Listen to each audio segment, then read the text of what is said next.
Hello friends, welcome to homeopathic writer. Today we will going to discuss about aphorisms. So first aphorism is our aphorism 7. What is written in Organ of Medicine, a book by Dr. Hahnemann. We shall discuss with handwritten notes. So what is aphorism 7 says that when there is exciting cause or maintaining cause was not found at that time, which point we should give emphasis so that our case taking will be occur properly. Okay, so as in a disease where there is no manifest exciting or maintaining cause not found, means the maintaining cause or exciting cause when it's not found, then what happened?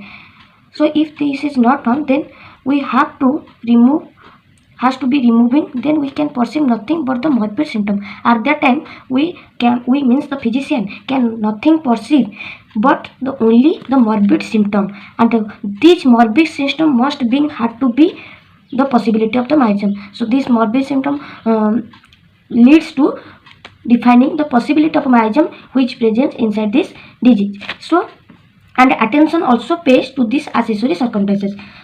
In that time when there is no exciting cause or maintaining cause we find during our case taking of a disease, then at that time what we should do, what are the advice given by the Hahnemann to physician, that at that time we should emphasize on that morbid symptom, only those morbid symptoms which are which are extracted from that patient, which must be had a possibility of a miasm, which leads to a given our possibility miasm. Then attention also paid to the accessory circumstances. What are the accessory circumstances?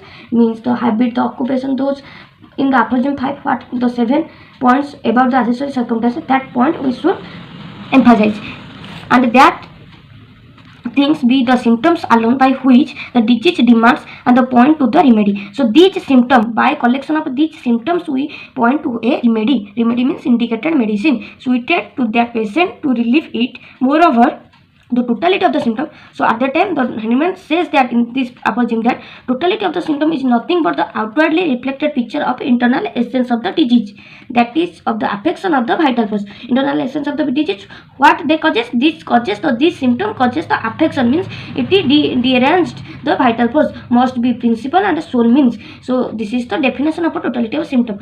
Totality of symptom is nothing but it is nothing the totality of symptom, not merely the summation of the symptoms, but it is the outwardly reflected internal essence of the disease, means the disease which outwardly reflected by the sign and the symptoms, these are essence of the disease, that is the affection of that vital force or vital energy or anything else. This affection portion will give the totality of the symptom, must be the principle and the sole means of that disease, from which disease can make known what remedy it requires. The only thing that determines the choice of appropriate remedy, and thus in a word it is says that the totality of the symptom must be a principle, it should be a principal point of the disease, indeed the only thing that physician must know. So if physician do not have any information that disease, in the case taking, if the patient does not say anything history of that particular disease, then he must principally observe, principally give importance to that totality of the symptom, and that only things the physician must should be know in every case of the disease, and remove by means of art means by means of a case taking, by means of taking a suitable indicated remedy in order that the disease shall cure and transport to a health. So this is the main gist of that. The main gist is in one word, if I say that if in a disease, if we have no morbid maintaining or exciting cause, if we not find, then we should focus on the totality of the symptom, and that totality of the symptom will give a proper appropriate remedy, and that is the principal principle of case taking when there is no exciting or maintaining cause we find in a disease. The aphorism 7 by Dr. Hahnemann. So in causatic analysis means the exciting or maintaining cause, and in this footnote, in the footnote 1, it is seen basically the removal of a causatic analysis, this indisposition, their example, how doctors say about that example. So strong smelling power causing syncope and a hysterical suffering. If a person having any type of hysterical suffering, if by the strong smelling power, we should remove that, and the person will restore his health. So this is the sign and the symptoms which causing this disease. Foreign body in cornea causes inflammation of the eye. Over tight bandage of a wounded limb threatening to the cause of a mortification. Foreign substance are wounded into our orifice of the body. Vesical calculus infiltrate anus in the newborn. Then in footnote 2, the given about the palliative or symptomatic treatment given by a allopathy or old school depending upon the single symptom from among a number of disease which results to a very bad condition. So that is the footnote 2 of aphorism 7. Now we go towards the aphorism 8, what it is tells about. In aphorism 8 we discuss aphorism 7 with that relation to aphorism 8, how aphorism 7 is related to 8. We will study organ of medicine in a comparative way so that we will remember for a longer period of time.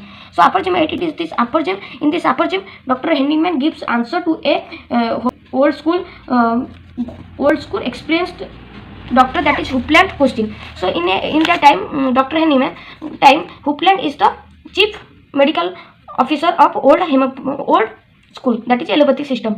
He written a journal that homeopathy can remove the symptoms but the disease remains.